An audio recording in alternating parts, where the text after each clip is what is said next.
At 12 o'clock, number 16, Oklahoma, who's 3-0, traveling to Cincinnati, who's 2-1. Oklahoma favored by 14.5 points on Fox. Dylan Gabriel's been lighting it up, and one of the least talked about quarterbacks in all of college football, but should be talked about quarterback in college football. Dylan Gabriel's playing really good football right now. 66-80, thrown for 905 yards, thrown for 11 touchdowns and 1 interception. Tawee Walker has had 29 carries for 161 yards and 2 touchdowns. And Andrell Anthony has had 14 catches for 254 yards and a touchdown. Emory Jones for Cincinnati has gone 55-83, thrown for 735 yards, 7 touchdowns to 3 interceptions. Corey Kiner has had 47 carries for 289 yards and 2 touchdowns.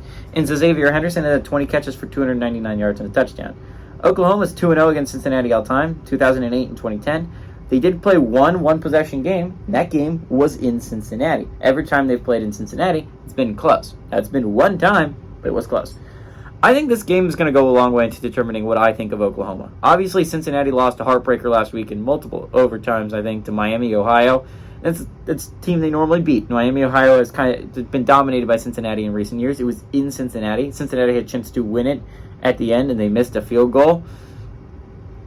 They had a great chance to win that football game, and they really blew every opportunity. Emory Jones didn't play awfully, and I'm going to be interested to see what he does against this defense, right? Brett Venables, that was the whole point. They hired him. After they left, Lincoln Riley left, it was they've been able to get to the playoffs before with their prolific offenses, but they've just never been able to go past there because their defenses always suck. This is a great chance to see if your defense really sucks. Cincinnati has a decent offense. Another thing here, if you're Oklahoma, this is your first big real test, right? That you're playing a competent football team. Respect to at least Oklahoma a little bit for scheduling 3 group of 5s and not FCS in there. You played Arkansas State, Tulsa, and SMU. And while Tulsa and Arkansas State aren't great right now, you couldn't have possibly predicted that a couple years back when Arkansas State was actually playing really well.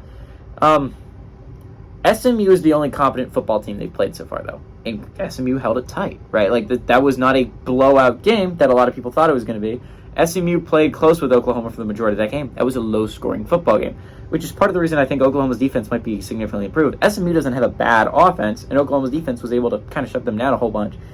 But kind of SMU's defense was able to shut down Oklahoma's offense. I think this could be really interesting. I think this is going to go a long way into determining whether I actually legitimately believe Oklahoma's a contender in this year's Big 12, along with teams like, I think, Texas. Are they a team that can legitimately make the playoffs?